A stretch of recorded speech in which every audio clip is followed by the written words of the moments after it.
Bonjour, aujourd'hui nous allons étudier les formes de la monnaie, monnaie qui occupe une place essentielle dans la vie quotidienne. Notre personnage ici s'en rend compte à ses dépens.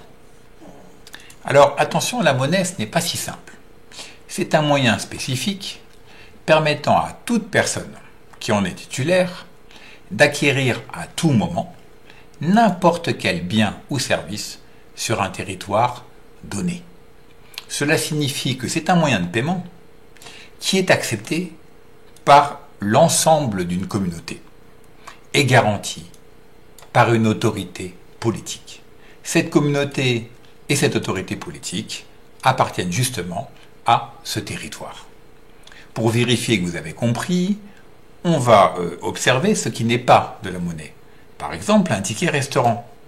Vous ne pouvez l'utiliser par définition que pour un repas, alors que la monnaie doit être utilisable pour n'importe quel bien ou service, par exemple acheter une automobile.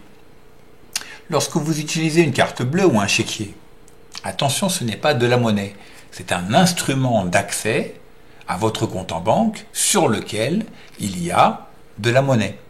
Ce n'est donc pas en soi de la monnaie, mais un instrument.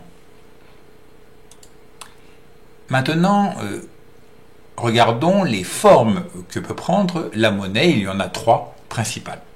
Tout d'abord, la monnaie qu'on appelle divisionnaire, qu'on peut diviser en réalité, grâce à des pièces, qui, contrairement aux anciennes monnaies, or, argent, qui avaient une valeur intrinsèque, c'est-à-dire en elles-mêmes, n'ont aucune valeur. Le métal d'aujourd'hui des euros n'a pas de valeur particulière. Ce qui donne la valeur à la pièce, c'est ce qui est inscrit dessus, 1 euro par exemple.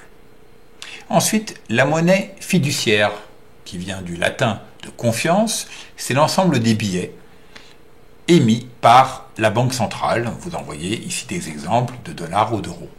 Et enfin, la monnaie scripturale, ou dite d'écriture, c'est l'ensemble des dépôts des agents économiques auprès des banques, c'est-à-dire de l'argent tout simplement sur le compte en banque.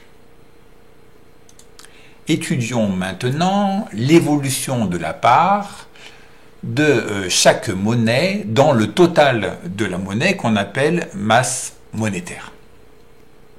Vous avez ici un document qui étudie cette évolution entre ces deux dates. Je vous propose un petit exercice, réaliser une phrase de comparaison de ces deux données. Vous pouvez mettre en pause cette vidéo et réaliser l'exercice. Maintenant, corrigeons.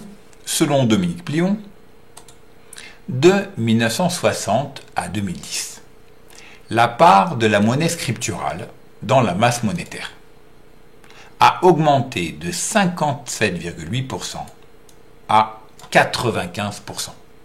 Cela veut dire qu'aujourd'hui, l'essentiel des transactions ont lieu grâce au dépôt à vue auquel on a accès, je le rappelle, par chéquier, virement bancaire ou carte bleue.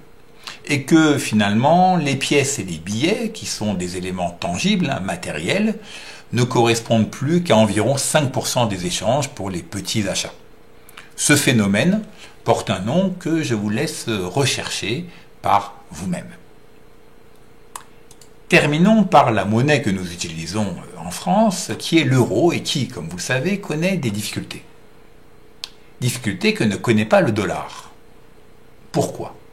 Eh bien, tout simplement parce que le dollar s'appuie sur une nation américaine, c'est-à-dire une communauté.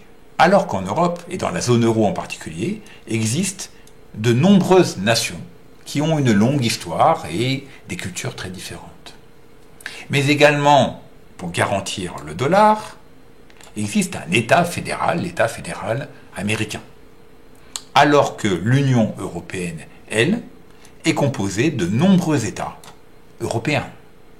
À bientôt.